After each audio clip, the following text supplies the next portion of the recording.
I am very pleased to be here today to announce that in partnership and through the support of Assemblyman Bill Magnarelli, we have secured $100,000 from New York State to install crime cameras all up and down Butternut Street.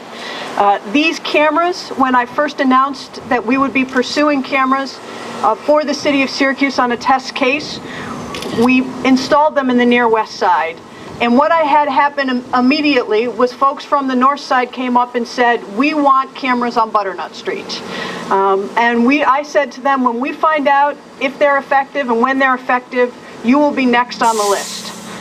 Frank Fowler and I went to go see Assemblyman Magnarelli and said that this was a priority for our administration. And we also pointed to how successful crime cameras have been in the near west side. Reported burglaries in the area where crime cameras have been in the near west side are down 25%. Drug-related offenses down 30%. Reckless endangerment down 49%. Reported trespass down 53%. And shots fired down 36%. These are incredibly supportive statistics, and what I've said has been a goal of my administration to use technology and to be innovative in our pursuit. Public safety is a #1 issue for my administration, and with the support of Neighborhood Watch and community and activist group, and most importantly today, Assemblyman Magnarelli, we have been able to take another important step in ensuring the safety of our neighborhoods. So with that, I would like to bring up the man of the hour, Assemblyman Magnarelli, and thank him for his support in making today's announcement possible. Assemblyman? Thank you very much, Mayor. This is all about safety, and it's what the mayor and the chief of police came to me about a number of months ago. It's not something that happened yesterday or a few weeks ago or even a month ago. It happened a couple of months ago. And I think that the mayor laid out exactly what's been going on as far as cameras are concerned here in the city of Syracuse. I'm very familiar with the near west side and the initiatives that have been going on there. I've talked to many neighborhood groups, including Sun, which is very involved in some of these things. And they're all behind putting cameras on the streets, not only to help our police in terms of making sure criminals are put in jail, but also as a deterrent so that these things don't happen on our streets, that crimes aren't committed on our streets. Having the possibility of putting this new technology down the Butternut Street corridor is like coming home to me. I grew up 2 blocks away from here.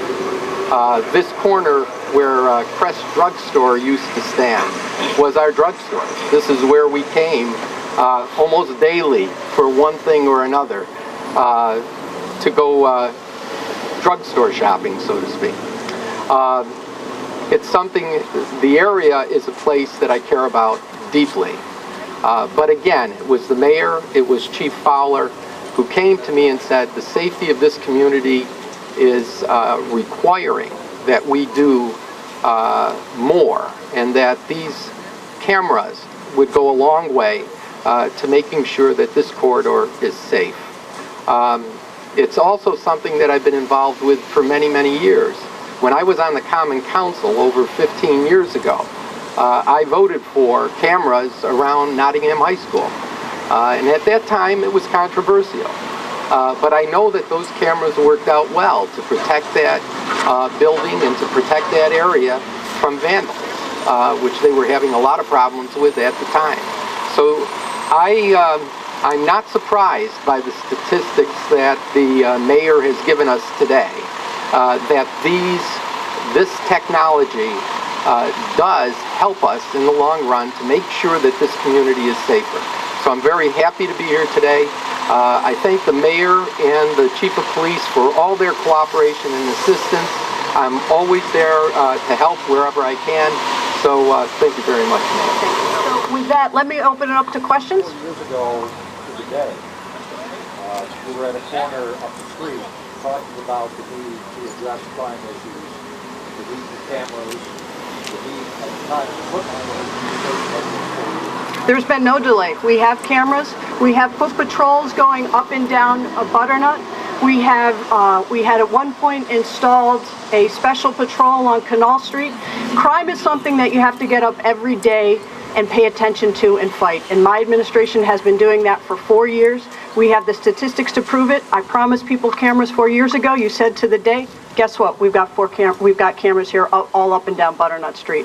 I am proud of my record, and we're going to continue to move forward on that. I'm proud of the leadership that Chief Fowler has done with the police department. Again, taking what we have and our knowledge and saying that we're going to be innovative and use all the tools that we have to fight crime and pointing to really recognizable successes in that. Do you have any response to people who question police against the folks behind you who are opposed to these kinds of big posts around the city? What's your response to that? My response is that where we have placed cameras in neighborhoods and the groups that have been involved have asked for more, want more, and have welcomed them. As you see by more people standing behind me who are welcoming crime cameras here, we will continue to do what we can to make sure that ensuring public safety and the quality of life of people live in the neighborhoods in the city of Syracuse is our #1 priority.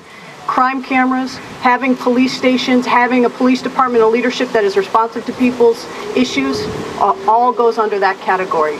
Cracking down on corner store violations, using all the resources that we have to do, falls under that category. Do you think that this at all pushes the crime away from, let's say, this visible path to somewhere else in the city? I mean, does it just push the crime somewhere else? We don't think so, because what we saw on the near west side is it cracked down on the crime in that area. Crime by its very nature is irrational, and so would I like to say to you that this is going to make it so that we have zero crime in the north side? I would absolutely tell you that that's our goal, but that's not going to happen, and so we're going to continue to fight it and chase it wherever we find it. You've spoken to statistics about crime, going down in this area. Can you speak to maybe crimes that have been solved because of these cameras? Well, I can speak to a number of crimes, but in particular, we had one of our near and dear Northside activists was unfortunately killed in a DWI accident. And we were able to find the person who killed that man because of cameras and videotape. We've seen that happen on the south side. That got a lot of attention too, as well as there's been a number of crimes on the near west side where cameras are as well that have helped us solve crimes faster than we would without them. Are these the last ones going up? Nope, we're going to continue to put them up until the need to have them is no longer.